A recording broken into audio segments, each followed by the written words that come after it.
Buenos días, damos un caluroso saludo a nuestra audiencia de Uno para Todos, el programa del Defensor del Televidente aquí en el Canal 1. Soy Mario Morales y este es el espacio de todos ustedes los televidentes que nos ayudan a construir un mejor canal. Recuerden que nos pueden escribir a través de la página web www.canal1.com.co o desde el correo defensor@canal1.com.co. Todas sus sugerencias son bien recibidas. Reiteramos nuestra bienvenida a su casa y a su tribuna.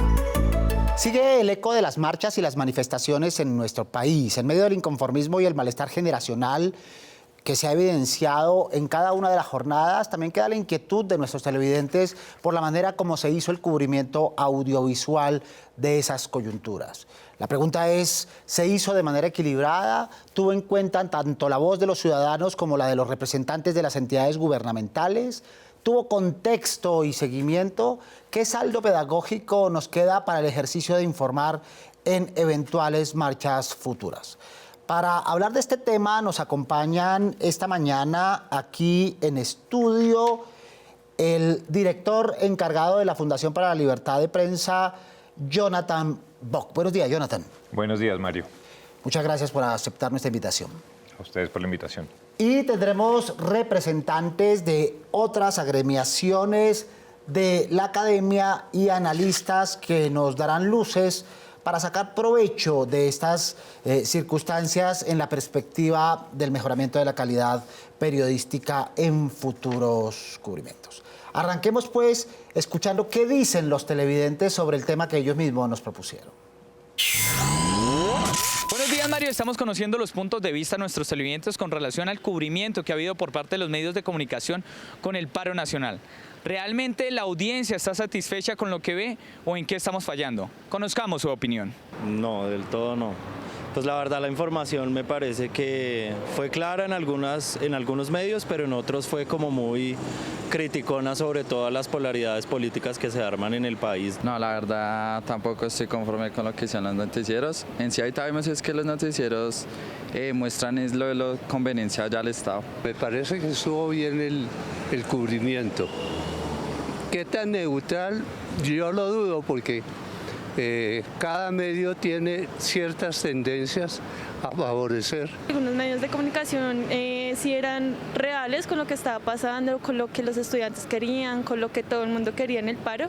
Y hay otros que simplemente mostraban como esa guerra entre el ESMAD, entre las personas, entre el pueblo. Bien, no hay satisfacción de los televidentes. La pregunta inicial, Jonathan, es la típica insatisfacción de los televidentes cuando uno les pregunta sobre una problemática, ¿o hay fundamento para esa insatisfacción?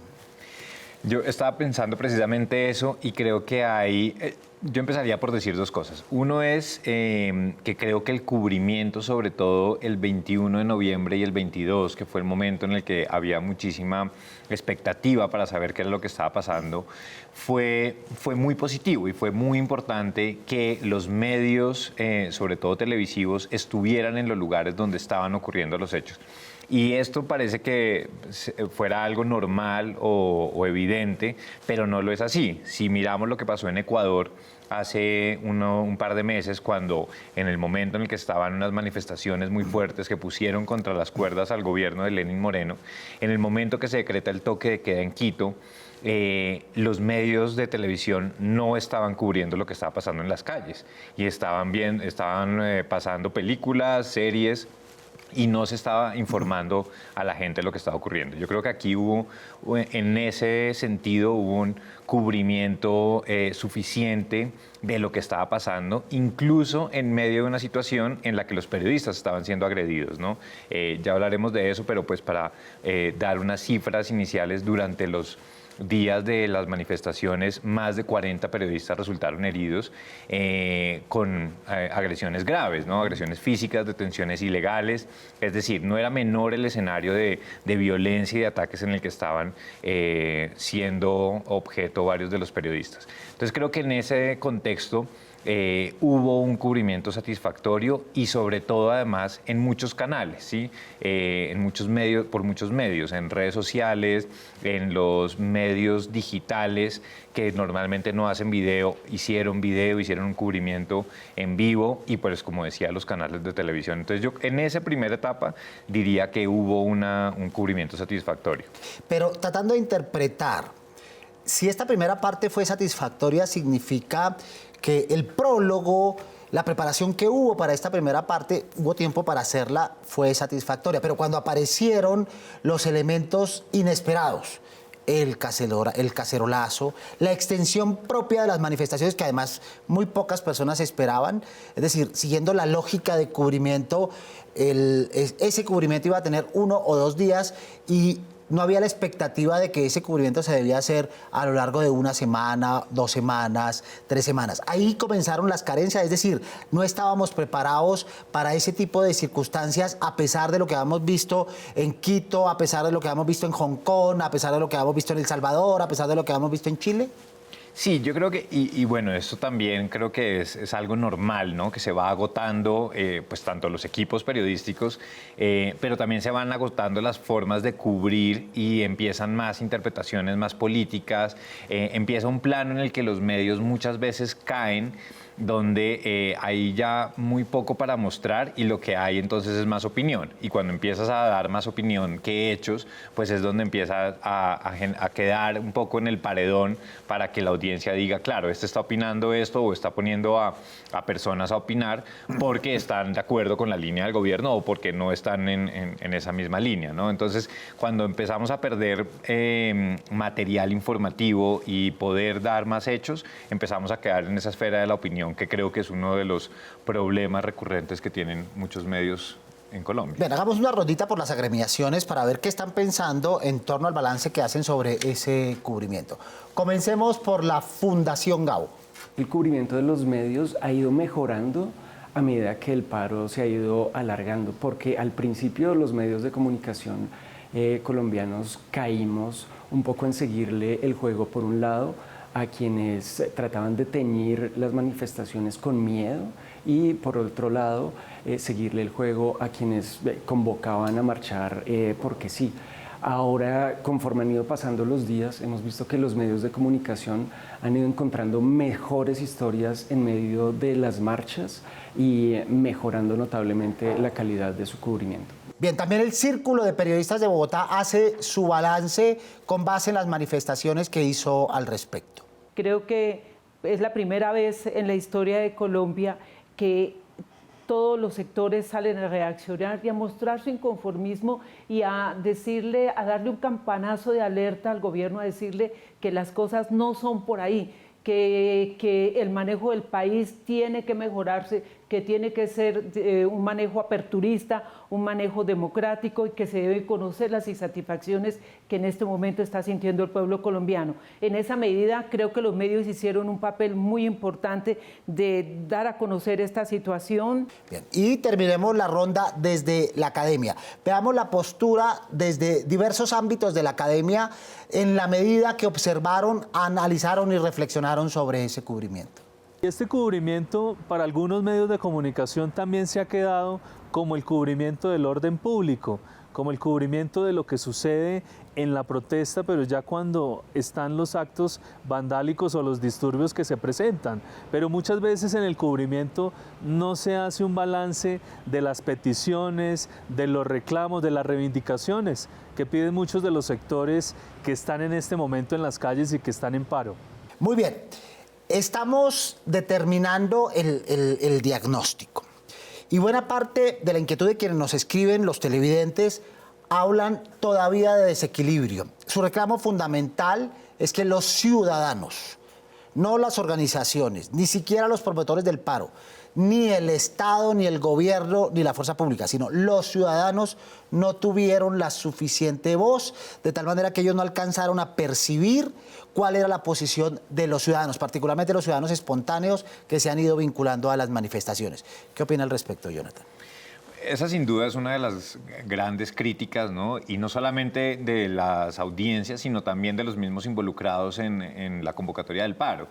Y creo que ahí sí, digamos, puede obedecer también un poco como a la dinámica que iba generando el cubrimiento de las manifestaciones. Creo que por un lado sí tuvo un enfoque más de mirar la parte creativa, mirar la parte de los cacerolazos, y se termina quedando en ese fenómeno, ¿no? Como un poco más la nota amable, pero no en los reclamos, y yo creo que eso sí es un asunto importante que en general cala para el cubrimiento que hicieron los medios. Cuando nos preguntan los televidentes, les manifestamos el problema de tener siempre una lógica, una mecánica incrustada. Una dinámica que tiene un triángulo del cual a veces no nos salimos por razones de recurrencia, es decir, porque se repite, pero otras veces viene asociado a estas marchas sin permitir narrar las marchas. ¿Cuál es ese triángulo? Narrar las manifestaciones desde la perspectiva del disturbio o desde el vandalismo, punto uno. Es decir, el titular y la primera parte van asociadas a vandalismo. La segunda, los atentados o la afectación de la infraestructura. Y vamos desplazando la narración de la manifestación.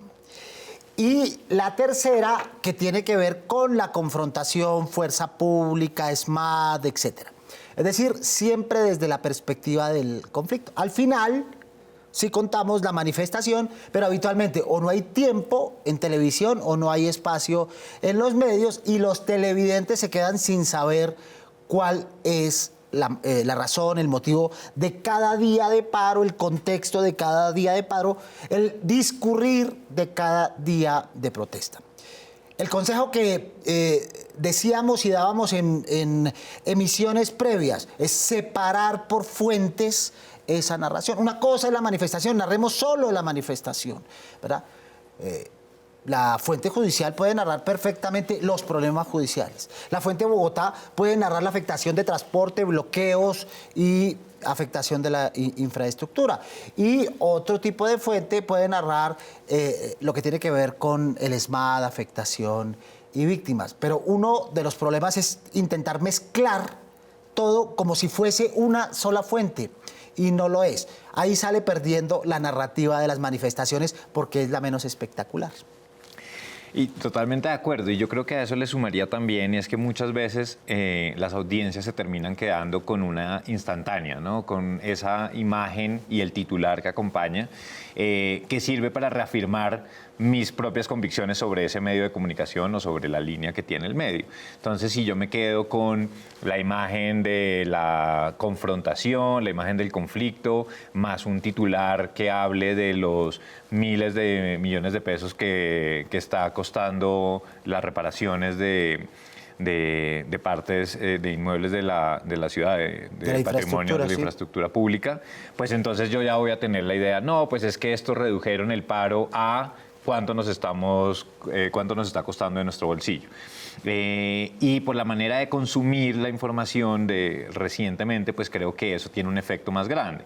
Entonces, no sé qué tanto puede haber en un análisis un poco más profundo que de manera injusta podamos estar calificando a los medios, pues por esa postal que digo de una imagen o de un golpe que vemos en redes sociales. Para entrar en los terrenos del tratamiento, consultemos qué piensan los jóvenes que fueron y siguen siendo protagonistas de estas manifestaciones en relación con el cubrimiento de los medios. Los medios no son el enemigo, el mensajero no es la dificultad, y por eso le pedimos a los jóvenes que opinen y aporten al cubrimiento periodístico sobre este tipo de fenómenos democráticos. Había un cubrimiento de lo que ha sido la protesta en términos de movilización, pero lo que ha faltado bastante es el elemento de debate político y de contraste de fuerzas en el ámbito nacional. Es decir, no hemos visto en los grandes medios de comunicación de pronto un debate entre un estudiante y ojalá el presidente de la República, pero por lo menos alguien del gabinete de forma directa y no simplemente con entrevistas que a veces son de 15 segundos que se muestran al aire. Entonces pueden mostrar miles de personas en las calles, pero el elemento que nosotros queremos hacer, que es el elemento pedagógico de decir a la gente por qué estamos sobre todo en este paro nacional, porque es que de pronto los jóvenes y niños no van a poder pensionarse nunca en la vida, porque en nuestro trabajo el salario mínimo, porque no aumenta en el país, porque la salud y la educación cada vez es más privilegiada para los que pueden pagarla. Esos elementos pedagógicos es lo que no han permitido los medios para dar un debate con la gente. Entonces, es lo que nosotros a veces pedimos, que no simplemente sea una entrevista de 15 segundos o 20 segundos del por qué movilizarnos, porque el tiempo no basta. Nos gustaría que los medios comunicaran un elemento pedagógico y ojalá de debate político. Recuerden que nos pueden escribir a nuestro correo defensor@canal1.com.co con sugerencias o inquietudes sobre nuestra programación. Veamos en nuestra tribuna qué piensan los televidentes sobre el tema que ellos mismos nos propusieron. Mi recomendación para los periodistas es que, bueno, pues no todos, pero de que digan la verdad, de que no sean tan amarillistas. Me parece muy bien lo que están haciendo, de que cubran las manifestaciones, pero no solo la parte del vandalismo, sino la parte de la manifestación pacífica, porque pues yo soy una de las personas que también salgo a marchar. La recomendación que le daría a los medios de comunicación sería que fueran más explícitos, que pudiéramos ver más la realidad de lo que está pasando en el paro o bueno, en las manifestaciones que se están manejando. Que realmente muestren lo que fue toda la actividad del paro y muestren lo que realmente están haciendo los estudiantes, que no solo son actos malos, sino que buscan es que se den cuenta realmente las problemáticas del país y lo hacen de una manera pacífica. Es importante dejar a un lado los intereses personales que muchas veces vemos en canales nacionales de televisión y que transmite a sí mismo no solo a Bogotá, sino a muchas partes de Colombia mal informados y la gente tiende a repetir lo que escucha en televisión. Por eso es importante cambiar eso. Muy importante, muy empoderados y muy críticos los jóvenes frente a este tratamiento que es la parte que queremos entrar a tocar. Un tratamiento que sigue lamentablemente enfocado en la oposición, en ver SMAT versus Ciudadanos, y esa oposición no tiene por qué existir, en ver autoridades como enemigos de los marchantes, y esa oposición no tiene por qué existir, ¿verdad? Siempre y cuando sigamos enclavados en esa perspectiva de adversarios, estamos pensando en un ganador y un perdedor. Y el propósito de las marchas parece que no tenía que ver con eso, como lo demuestra el inconformismo de los ciudadanos y particularmente de los jóvenes, Jonathan.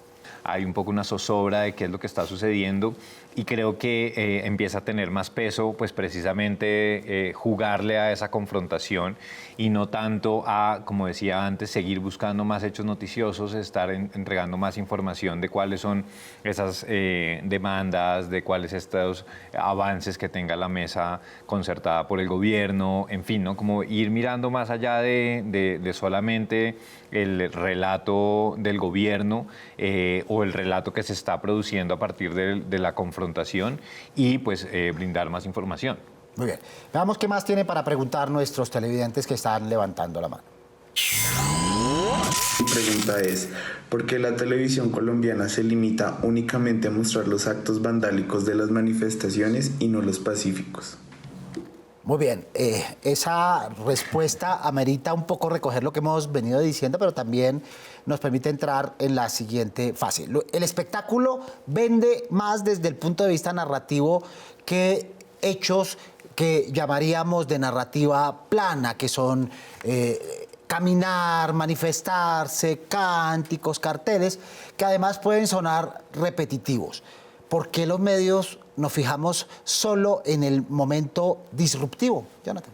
Sí, esa es yo creo que la gran crítica y ojalá sea también como una reflexión que tomen los medios de comunicación después de todo esto, porque pues sin duda hay como una necesidad de mostrar otras facetas de lo que fueron las manifestaciones que no están relacionadas y además porque no solamente es que no hayan sido los protagonistas, sino porque, como digo, es hacer eco también de una narrativa oficial y de gobierno que no necesariamente está coincidiendo o está siendo fiel a la realidad. Entonces creo que ahí evidentemente, y creo que esto no solamente se explica con el paro, sino pues con una tradición de contar Colombia desde el conflicto, ¿no? Y esto tiene que ver también con todo el conflicto interno, de cómo lo que llama también es cuando hay hechos de bélicos y cómo esa necesidad de estar contando entre buenos y malos,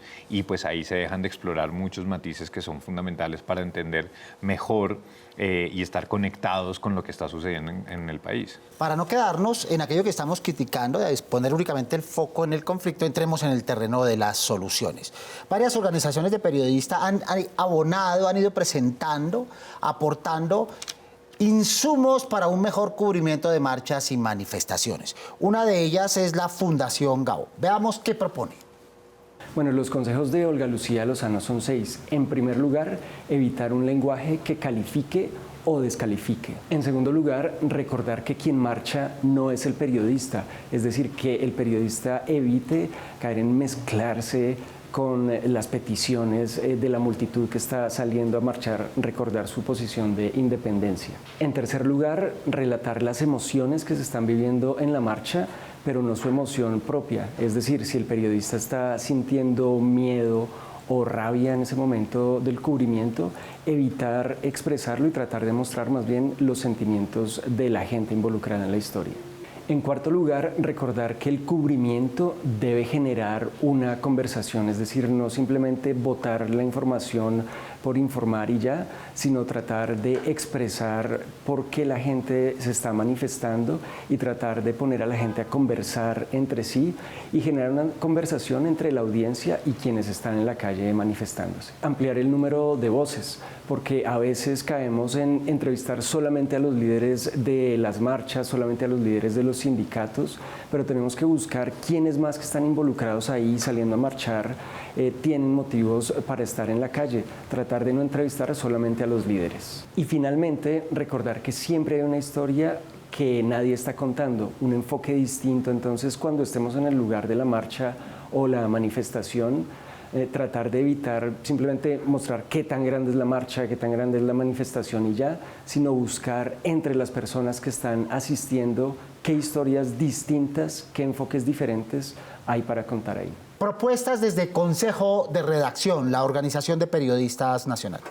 Falta mucho más trabajo de medios tradicionales, de medios alternativos, de medios digitales, por explicar y específicamente profundizar sobre las causas del fenómeno, sobre la desigualdad, que en esencia es lo que está generando y motivando que la gente siga manifestándose en Colombia. Bueno, Jonathan, y desde la FLIP, pensando en soluciones. Pues yo creo que todos estos consejos son necesarios y, como decía, hacen parte de esa preparación previa a estos eventos, ¿no? Evitar caer en muchos errores que pueden ser sensibles para la audiencia. Pero no solamente, o yo quisiera también destacar, no solamente aspectos del contenido, sino de la protección que tienen que ver, de la protección necesaria para los periodistas. Y aquí hay muchos manuales de la FLIP, por supuesto, pero también de otras organizaciones internacionales que dan una hoja de ruta de cómo se pueden evitar los periodistas, cómo pueden evitar los periodistas estos riesgos que se presentan en un escenario, como decía, tan convulso como son las manifestaciones, donde pueden quedar un poco en el medio de un fuego cruzado o entre los distintos actores cuando se tornan violentas las manifestaciones. Cómo es importante también estar siempre bien identificado como prensa, poder estar haciendo un registro y mantener la calma cuando se presenten situaciones con la policía, así sean estas, digamos, como no con los parámetros convencionales. Yo creo que esto es sumamente importante y en esto es algo que los medios también deben invertir parte de su tiempo y de su preparación para que los periodistas estén bien, digamos, preparados para asumir este tipo de cubrimientos. En el autocuidado, que es tan clave también en este tipo de circunstancias. Recuerden que su opinión es muy importante para nosotros. Nos pueden escribir al correo defensor@canal1.com.co. Veamos algunas de las inquietudes que ustedes nos han planteado. Soy venezolana y también colombiana. Viendo las noticias informan de una deportación a venezolanos. Y mientras informan eso, pasan el video violento agresivo de la colombiana EPA Colombia. Eso me molesta, me indigna que de parte de ustedes puedan hacer mal uso de la información solo porque no tienen videos de venezolanos destruyendo. Nos escribe Marci Izarra. Marci toca una parte clave del uso de las imágenes de apoyo, que además no se deberían llamar imágenes de apoyo en televisión porque son las imágenes centrales de la narrativa. Cuando no hay suficiente material original, en vivo, actual, se recurre al archivo y no siempre el archivo es coherente con lo que se está narrando, cayendo en el riesgo, como el que manifiesta la televidente, de terminar de estigmatizar por xenofobia a poblaciones que nada tienen que ver con lo que se está narrando. Me gustaría que transmitieran los sábados y domingos Naruto, ya que también es un gran anime como lo es Dragon Ball. Gracias por la atención y ojalá puedan transmitir este gran programa. Nos escribe Dylan Goku. Ojalá así sea, son muchos los correos que nos piden este tipo de programación. Ya tuvimos aquí a la gerente directora de programación y hay buenas expectativas, esperen buenas noticias en ese sentido. Agradezco me informen si están transmitiendo Amor de Familia en un nuevo horario. Nos escribe Margarita Zuluaga. Bien, en otros programas hemos hecho énfasis en la lógica de temporadas que tienen las teleseries turcas en la televisión que programa el Canal 1. Son temporadas que no concluyen, que dejan en pico la narrativa, dando la sensación de que no terminaron. Lo que buscan es generar expectativa para enlazar con la siguiente temporada, pero no son continuas. Próximamente estarán en pantalla. Muy bien, muchas gracias a todos nuestros televidentes que nos escriben al correo o que se manifiestan a través de los distintos canales. Vamos cerrando. Ya entramos en la parte de aportes, de conclusiones, de consejos. Entonces, en esta fase, Jonathan, le pedimos a los televidentes o les ofrecemos a los televidentes insumos para analizar, mirar y consumir las narrativas que tienen que ver con marchas y manifestaciones, así como los consejos para periodistas e informativos que las cubren. Yo creo que ha sido, y en las manifestaciones es muy importante también, cómo los ciudadanos se convierten en reporteros y en el material que están produciendo, que después pase por un proceso periodístico, un proceso de verificación, es sumamente importante. Y ahí vuelvo al ejemplo que ponía con el asesinato de Dylan Cruz, donde los centenares de cámaras de material videográfico que hubo cuando se presentó el hecho del asesinato, pues resultó también fundamental para poder establecer mejor qué es lo que ha sucedido. Entonces yo creo que la participación de los ciudadanos con sus cámaras, con los celulares grabando, termina siendo un material muy importante y es en estos escenarios donde se ve que las redes sociales y que el material que está dando resulta fundamental para determinados momentos. Muy bien. Lo fundamental entonces es calma, ¿cierto? De parte de los televidentes. Mesura con el material que comparten. Que confíen en quién les envía el material para pensar si lo reenvían o no, teniendo en cuenta que con ello pueden originar pánico o situaciones críticas. Tercero, no creer todo lo que pasa por sus manos. Cuarto, sentir que ellos forman parte de la narración, si bien no desde el punto de vista profesional de la reportería, todo lo que hagan puede contribuir a generar un ambiente, a generar un clima, a generar una tendencia. Así que deben ser muy responsables al momento de grabar, de captar, de compartir con sus conciudadanos o con los medios de comunicación. Y quinto, tengan en cuenta los medios de comunicación de confianza, los medios de referencia. Comprueben, verifiquen para ver si ellos están en la misma dinámica antes de generar pánico, antes de generar fake news, antes de generar noticias no confirmadas que en un momento determinado sirven a los intereses de quienes están interesados en vandalizar, así sea psicológicamente, las manifestaciones legítimas de los televidentes. Calma, mesura y aprendizaje es un poco lo que pedimos en este proceso, que es un proceso en el cual estamos medios y ciudadanos en la idea de contarnos la realidad de una manera más adecuada. No sé si queremos agregar algo más, Jonathan, o despedimos el espacio. No, yo creo que en la línea de lo que tú estás diciendo, que así como el material de los ciudadanos puede ser sumamente valioso para tener más elementos periodísticos, sin duda es muy importante el mensaje también de tener mucho cuidado con no ser herramientas también útiles a la desinformación y a estos procesos que a veces están coordinados y organizados, ¿no? No solamente es un error, sino que muchas veces pues es esto de manera organizada, y creo que ahí sí es importante también ser prevenidos, y creo que hay que resaltar que estamos en un momento en el de que existen muchos canales de comunicación, existe mucha información que puede ser relevante para la formación de las opiniones que tenga cada ciudadano, y que eso es precisamente también lo que hay que resaltar, ¿no? No solamente quedarse con las críticas puntuales que se puedan tener a determinados medios, sino que hay una abundancia de información. Jonathan Bock de la Flip Director encargado, muchas gracias por acompañarnos esta mañana. Gracias, Mario. A ustedes, nuestros televidentes del Canal 1, recuerden que los esperamos todos los sábados a las 7 en punto de la mañana en la cita. No se olviden de ver Uno para Todos. Prográmense con nosotros. Mientras pueden escribirnos desde la página web www.canal1.com.co, desde el correo defensor@canal1.com.co. Venir aquí a la Avenida El Dorado 85D55 en Bogotá, donde escucharemos dudas, quejas, inquietudes, sugerencias sobre nuestra programación. Porque con ustedes somos Uno para Todos. Soy Mario Morales, defensor del televidente del Canal 1. Nos vemos el próximo sábado, Dios mediante. Feliz fin de semana.